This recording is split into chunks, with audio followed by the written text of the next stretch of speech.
I despised this place. Nora and my mother, I harbored a deep resentment towards both for putting me through this ordeal. Mr. Sullivan represented my only hope. I scoured Facebook, typing his name into the search bar and sifting through pages filled with people sharing the same name. However, I had no clear idea of what I was searching for, and all I found were pictures of strangers. If only I could recall their address. My search proved fruitless, and I reluctantly accepted the reality that I was trapped in a life harboring a profound secret that I might never unravel. Yet my resignation didn't last long. A few days later, the principal summoned me to her office once more. I had come to detest hearing the words principal and office in the same sentence.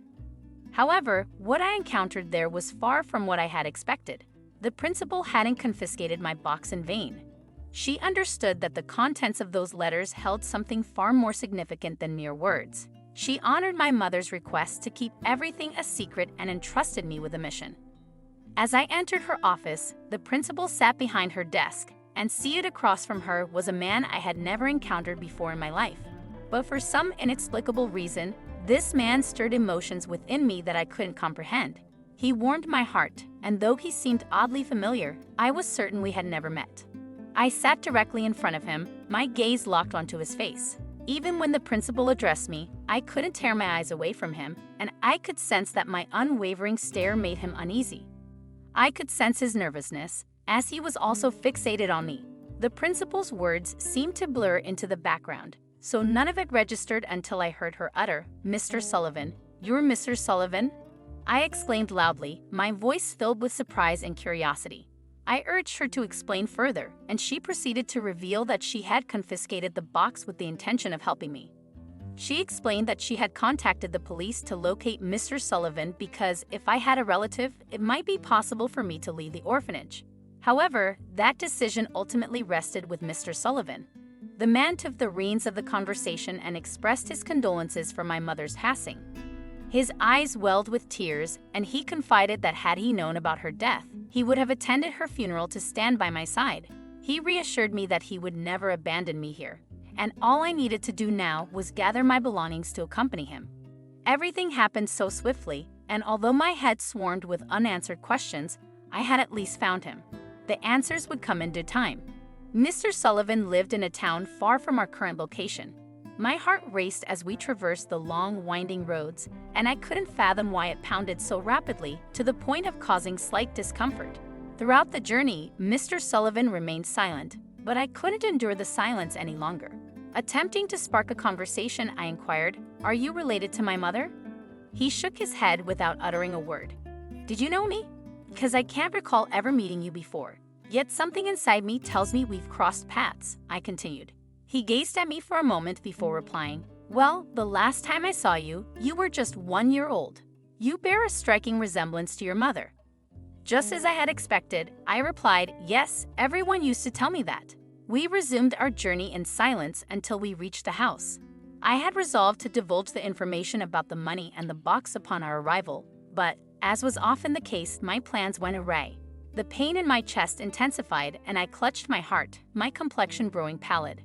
Concerned, Mr. Sullivan looked at me and inquired if I was okay. I found myself unable to respond, feeling my heart race dangerously, as though it might burst at any moment. Mr. Sullivan swiftly rushed me to the hospital. Upon my arrival at the hospital, an extensive series of medical examinations ensued, lasting for hours. Throughout the ordeal, I didn't dwell on my heart, my mother, or the anxious expressions worn by the medical staff attending to me. My thoughts were fixated solely on the impending moment when Mr. Sullivan would finally reveal the hidden truth my mother had kept from me. Once the tests were completed, Mr. Sullivan took a seat beside me and began to inquire about my mother. Where had she been all these years? What was her occupation? How had we spent the past few years?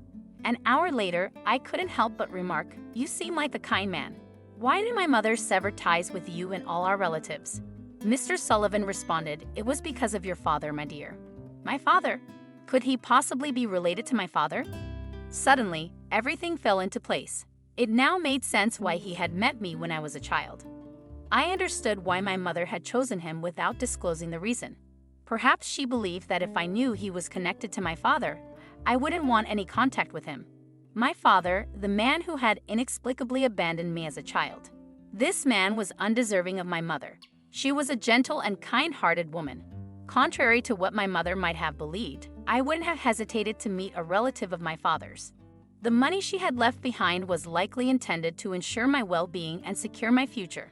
I felt relieved that the secret she had concealed from me wasn't as dreadful as I had feared.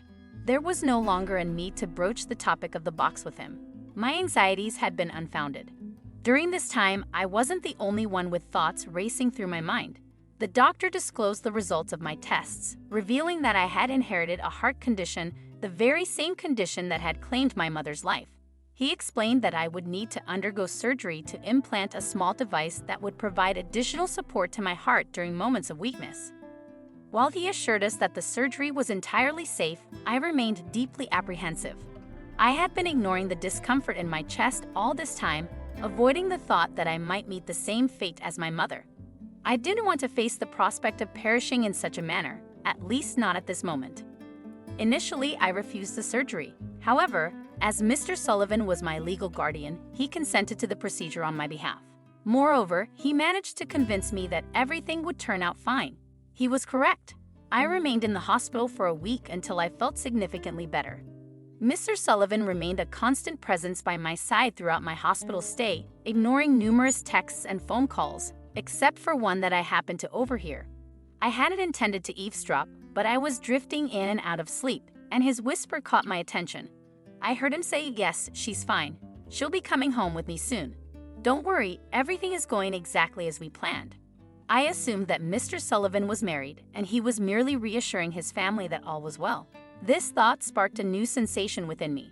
For the first time, I comprehended the significance of having a family. My mother had always been enough for me, but it didn't mean I hadn't dreamed of having a larger family. The eagerly anticipated day arrived when I was set to leave the hospital with Mr. Sullivan and embark on a new chapter in my life. I was filled with excitement, yet what awaited me was entirely unexpected. Mr. Sullivan appeared unusually nervous, stumbling over his words. It struck me as odd, but I didn't dwell on it. Upon our arrival at his home, he turned to me and said, "Now you're going to meet my wife, Hannah, and my daughter, Sarah. They're really nice. You're going to love them." We entered his house, and I was taken aback by what I saw. His daughter bore an uncanny resemblance to me. Same hair, same eye color, same height, even a dimple on her right cheek. I couldn't help but wonder, who was she? Could it be, just maybe, that Mr. Sullivan? No, it couldn't be. My father had been a wicked man, at least according to my mother's account. There was no way this kind-hearted man was my father, or was there? Had my mother been deceiving me with lies all along?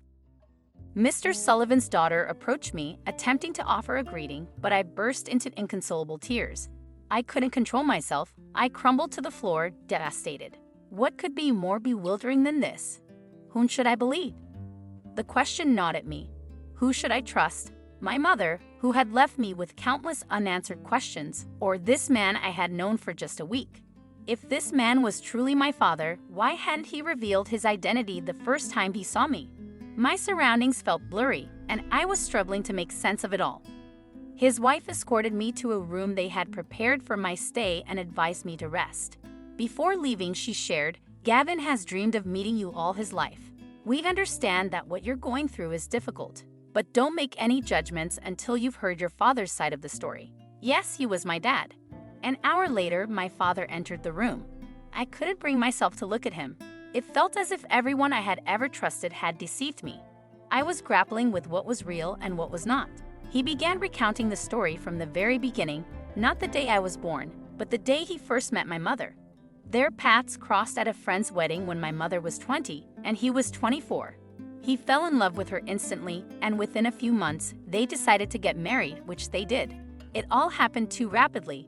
A year later, I was born, but I wasn't alone. I had a twin sister named Sarah. That revelation explained our striking resemblance.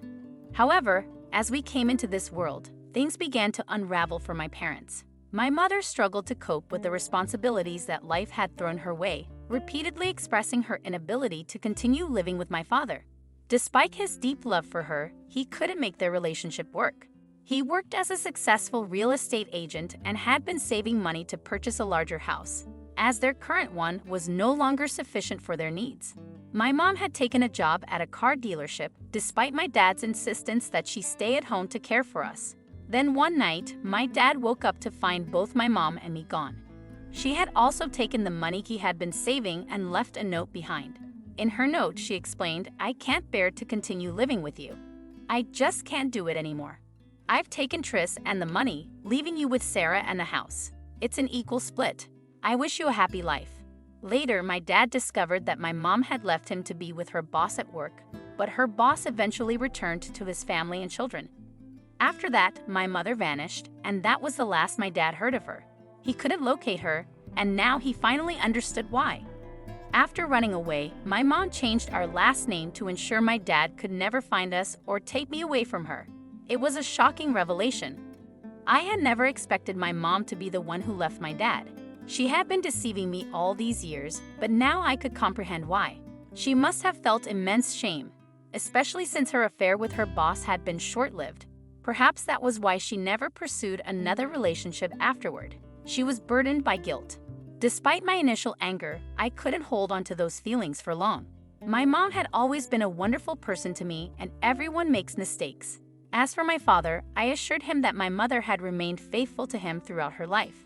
I told my father that my mother had ensured I would meet him after her passing and showed him what was inside the box. He held the money and tears welled up in his eyes. That day was undeniably one of the most emotionally challenging days of our lives. However, as time passed, things began to improve.